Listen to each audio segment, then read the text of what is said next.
ఓం శాంతి 6-3-2024 మధురమైన పిల్లలు, ఇప్పుడు మీది వానప్రస్థ అవస్థ.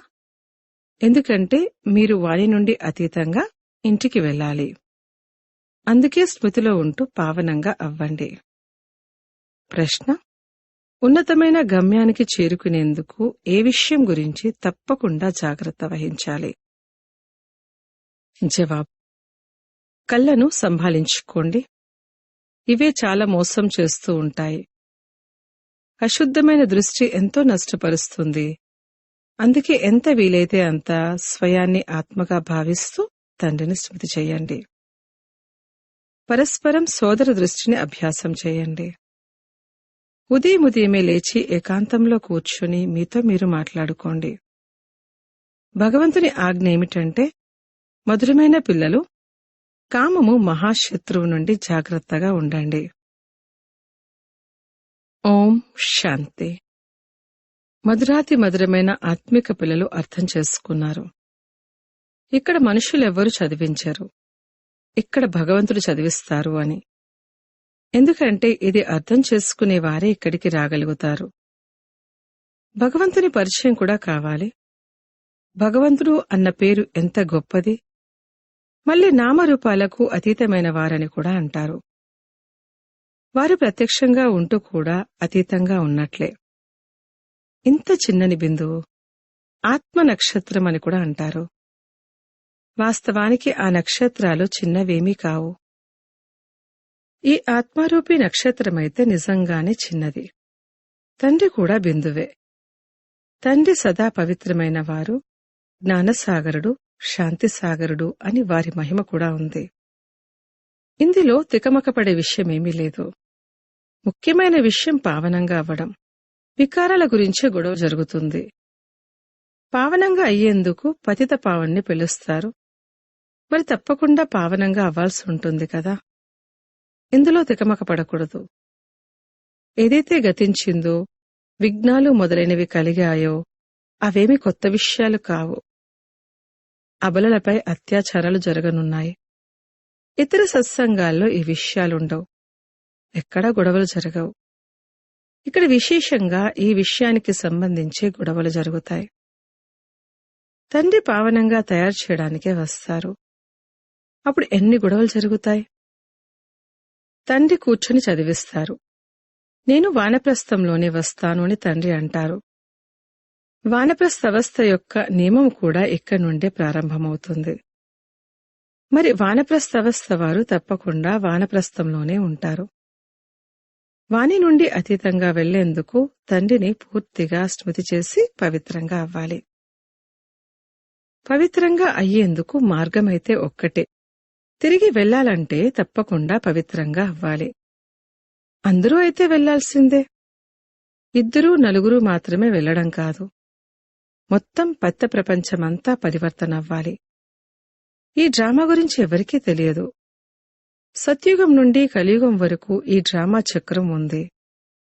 తండ్రంటారు, స్వయాన్ని ఆత్మగా భావిస్తూ తండ్రిని స్మృతి చెయ్యాలి. మరియు పావనంగా కూడా తప్పకుండా అవ్వాలి. అప్పుడే మీరు శాంతిధామం మరియు సుఖధామంలోకి వెళ్లగలుగుతారు. గతి సద్గతి దాత ఒక్కరే అన్న గాయనం కూడా ఉంది. సత్యుగంలో చాలా కొద్దిమంది ఉంటారు మరియు పవిత్రంగా ఉంటారు. కలియుగంలో అనేక ధర్మాలున్నాయి మరియు అపవిత్రంగా అయిపోతారు. ఇది సహజమైన విషయము మరియు దీన్ని తండ్రి ముందు నుండే తెలియచేస్తారు. గొడవలు తప్పకుండా జరుగుతాయని తండ్రికైతే తెలుసు.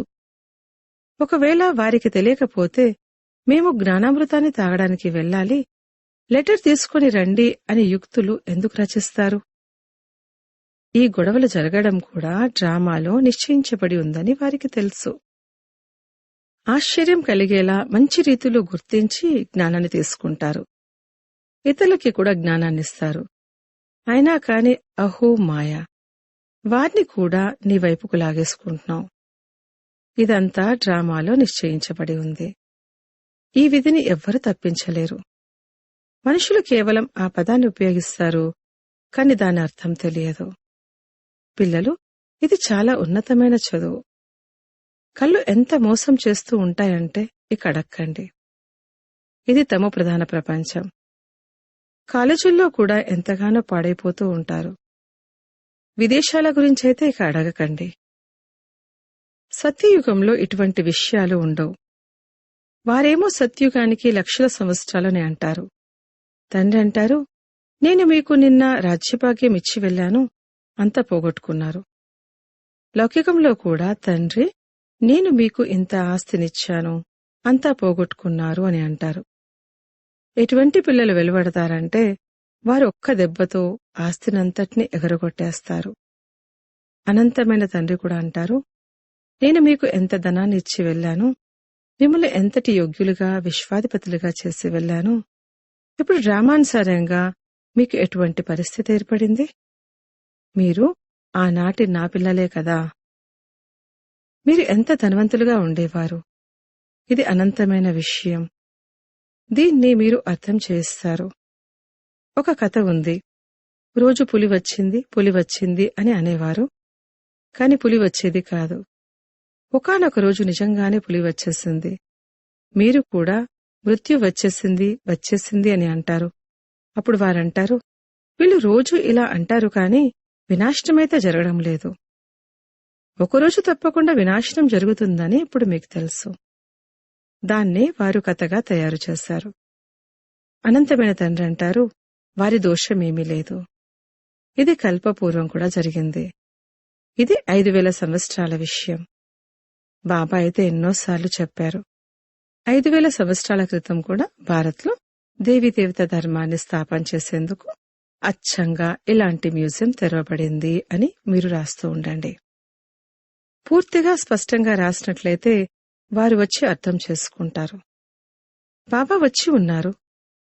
స్వర్గరాజ్యాధికారమే తండ్రి వారసత్వం. భారత్ స్వర్గంగా ఉండేది. మొట్టమొదట కొత్త ప్రపంచంలో కొత్త భారత్ స్వర్గంగా ఉండేది. స్వర్గమే మళ్లీ నరకంగా అవుతుంది. ఇది చాలా పెద్ద అనంతమైన నాటకం. ఇందులో అందరూ పాత్రధారులే. 84 జన్మల పాత్రను అభినయించి ఇప్పుడు మళ్లీ మనం తిరిగి వెళ్తాం. మొదట మనం యజమానులుగా ఉండేవారము, మళ్లీ నిరుపేదలుగా అయిపోయాము. ఇప్పుడు మళ్లీ బాబా మతంపై నడుచుకుని యజమానులుగా అవుతాము. మీకు తెలుసు, మనం శ్రీమతం అనుసారంగా కల్పకల్పము భారత్ను స్వర్గంగా తయారు చేస్తాము. పావనంగా కూడా తప్పకుండా అవ్వాలి. పావనంగా అవుతున్న కారణంగా అత్యాచారాలు జరుగుతాయి. బాబా పిల్లలకు ఎంతో అర్థం చేస్తారు. మళ్లీ బయటికి వెళ్లగానే వివేకహీనులుగా అయిపోతారు. ఆశ్చర్యం కలిగేలా వింటారు, వినిపిస్తారు, జ్ఞానాన్నిస్తారు. అహో మమం మాయా. ఎలా ఉన్నవారు అలాగే అయిపోతారు. అంతకంటే హీనంగా అయిపోతారు. కామ వికారంలో చిక్కుకున్నారంటే ఇక పడిపోయినట్లే. శివబాబా ఈ భారత్ను శివాలయంగా తయారు చేస్తారు. కావున పిల్లలు కూడా పురుషార్థం చెయ్యాలి. ఈ అనంతమైన బాబా చాలా మధురమైన బాబా.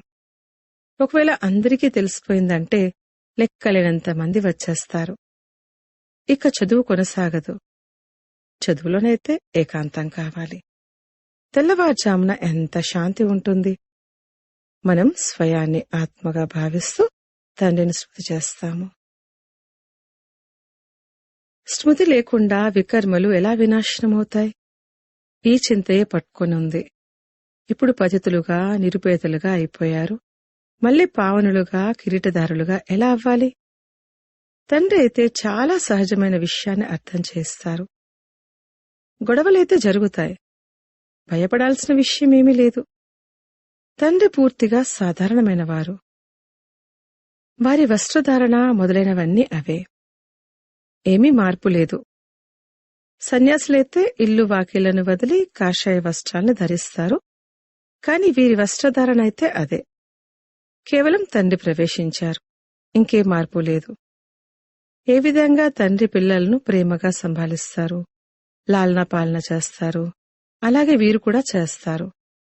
ఇందులో అహంకార విషయమేమీ లేదు. పూర్తి సాధారణంగా నడుచుకుంటారు. కాని ఉండేందుకు ఇళ్లను నిర్మించవలసి ఉంటుంది. అవి కూడా సాధారణమైనవే. మిమ్మల్ని అనంతమైన తండ్రి చదివిస్తారు. తండ్రి అయస్కాంతం వంటివారు. వారేమైనా తక్కువ?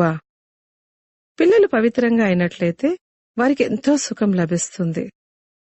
ఇతరులైతే ఏదో శక్తి ఉంది అని అంటారు, కాని శక్తి అని దేన్నంటారో కూడా వారు అర్థం చేసుకోరు. సర్వశక్తివంతుడు తండ్రి వారు అందరినీ ఈ విధంగా తయారు చేస్తారు. కాని అందరూ ఒకే విధంగా తయారవ్వలేరు. అలాగైతే రూపురేఖలు కూడా ఒకేలా ఉండాలి, పదవి కూడా ఒకేలా ఉండాలి. ఈ డ్రామా తయారై ఉంది. 84 జన్మల్లో మీకు కల్పకృతం ఏవైతే 84 రూపురేఖలు లభించాయో అవే లభిస్తాయి. ఆ రూపురేఖలు లభిస్తూ ఉంటాయి. ఇందులో మార్పు ఉండదు. ఇవి ఎంతగా అర్థం చేసుకోవాల్సిన మరియు ధారణ చేయవలసిన విషయాలు. వినాశనమైతే తప్పకుండా జరగనున్నది. విశ్వంలో ఇప్పుడు శాంతి ఏర్పడదు. పరస్పరం కొట్లాడుకుంటూ ఉంటారు. మృత్యువు తలపై నిలబడి ఉంది. డ్రామానుసారంగా ఒక్క ఆది సనాతన దేవీదేవత ధర్మస్థాపన, మిగిలిన ధర్మాల వినాశనం జరగాలి. అటమిక్ బాంబులను కూడా తయారు చేస్తూ ఉంటారు. ప్రకృతి వైపరీత్యాలు కూడా జరుగుతాయి. పెద్ద పెద్ద రాళ్లు పడతాయి. దానితో ఇల్లు మొదలైనవన్నీ కూలిపోతాయి. ఎంత దృఢమైన ఇళ్లను నిర్మించినా, పునాదులను పక్కా నిర్మించినా కాని మిగిలేది ఏమీ లేదు. భూకంపాల సమయంలో కూడా కూలిపోకుండా ఉండాలని వారు భావిస్తారు. కాని ఎంత చేసినా కాని, 100 అంతస్తులు నిర్మించినా కాని వినాశనం తప్పకుండా జరగాల్సిందే. ఇవేవి మిగలవు. స్వర్గ వారసత్వం పొందేందుకు పిల్లలైన మీరు ఇక్కడికి వచ్చారు. విదేశాల్లో ఏముందో చూడండి. దీన్ని రావణుడి ఆర్భాటము అంటారు. నేను కూడా తక్కువేమీ కాదు అని మాయ అంటుంది. అక్కడ మీ వజ్ర వైడూర్యాల మెహళ్లు ఉంటాయి. అన్ని వస్తువులు బంగారంతో తయారు చేయబడి ఉంటాయి. అక్కడ 2, 3 అంతస్తులను నిర్మించవలసిన అవసరం లేదు. భూమి కోసం కూడా ఖర్చేమీ ఉండదు. అన్నీ ఉపస్థితమై ఉంటాయి. కావున పిల్లలు ఎంతగానో పురుషార్థం చేయాలి. అందరికీ సందేశాన్ని ఇవ్వాలి. పిల్లలు మంచి మంచి మార్గదర్శకులుగా అయి రిఫ్రెష్ అయ్యేందుకు వస్తారు. ఇది కూడా డ్రామాలో నిశ్చయించబడి ఉంది. ఇలా మళ్లీ వస్తారు. ఇంతమంది వచ్చారు. వీళ్ళందర్నీ మళ్లీ చూస్తానా లేదా? వీరందరూ నిలిచి ఉంటారా లేదా? రావడమైతే లెక్కలేనంతమంది వచ్చారు. మళ్లీ ఆశ్చర్యం కలిగేలా పారిపోయారు. బాబా, మేం పడిపోయాము అని రాస్తారు.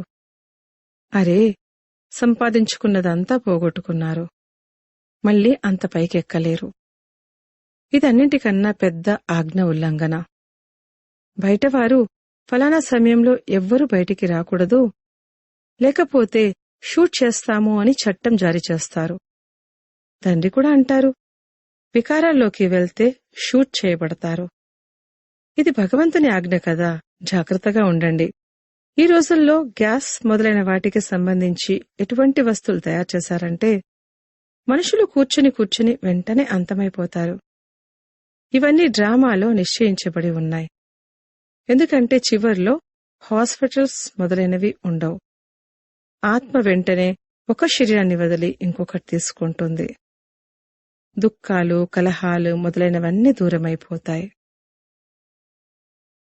అక్కడ కలహాలు మొదలైనవి ఉండనే ఉండవు. ఆత్మ స్వతంత్రంగా ఉంటుంది. ఏ సమయానికి ఆయుష్ పూర్తవుతుందో అప్పుడు శరీరాన్ని విడిచిపెడుతుంది. అక్కడ మృత్యు ఉండదు. రావణుడే లేకపోతే మరి మృత్యువు ఎక్కడి నుండి వస్తుంది?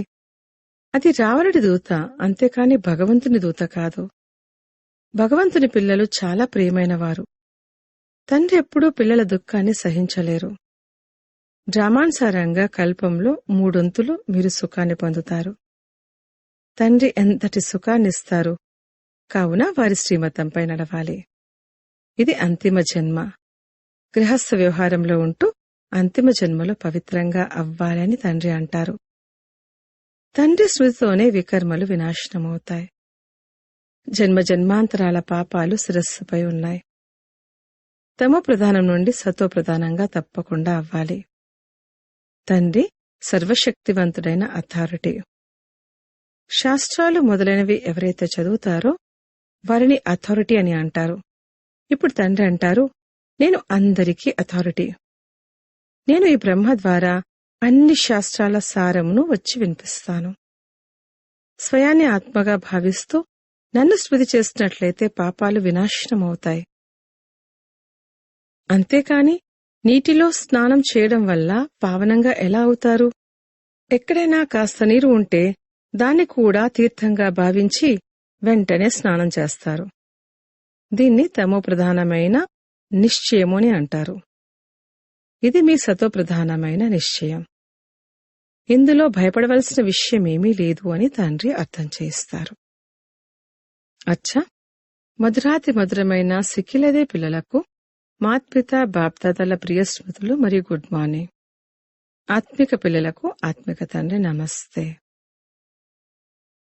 ధారణ కొరకు ముఖ్య సారము. 1. భగవంతుడు పవిత్రంగా అవ్వాలని ఏ ఆజ్ఞని తెచ్చారో ఆ ఆజ్ఞను ఎప్పుడు తప్పకూడదు. చాలా చాలా జాగ్రత్తగా ఉండాలి. బాప్దాదాల ఇరువురి పాలనకు ప్రతిఫలంగా పవిత్రంగా చూపించాలి. 2. డ్రామా విధి తప్పించలేనిదిగా తయారు చేయబడి ఉంది. దాన్ని తెలుసుకొని సదా నిశ్చితంగా ఉండాలి. వినాశనానికి ముందే అందరికీ తండ్రి సందేశాన్ని చేర్చాలి. వరదానము. జ్ఞానామృతం ద్వారా దాహంలో ఉన్న ఆత్మల దాహాన్ని తీర్చి తృప్తిపరిచే మహాన్ పుణ్యాత్మా భవ. దాహంతో ఉన్నవారి దాహాన్ని తీర్చడం చాలా గొప్ప పుణ్యం. ఏ విధంగా నీరు లభించకపోతే దాహంతో అలమటిస్తారో అదేవిధంగా జ్ఞానామృతం లభించకపోవడం వల్ల ఆత్మలు దుఃఖము అశాంతితో అలమటిస్తూ ఉన్నారు. కావున వారికి జ్ఞానామృతాన్నిచ్చి దాహాన్ని తీర్చేవారిగా కండి. ఏ విధంగా భోజనం స్వీకరించడానికి తీరిక చేసుకుంటారో, ఎందుకంటే అది అవసరం. అదేవిధంగా ఈ పుణ్యకార్యాన్ని చేయడం కూడా అవసరమే. అందుకే ఈ అవకాశాన్ని తీసుకోవాలి, సమయం తీయాలి. అప్పుడే మహాన్ పుణ్యాత్మలు అని అంటారు. స్లోగన్. గతించిన దానికి బిందు పెట్టి ధైర్యంతో ముందుకు వెళ్ళినట్లయితే తండ్రి సహాయం లభిస్తూ ఉంటుంది. ఓం శాంతి.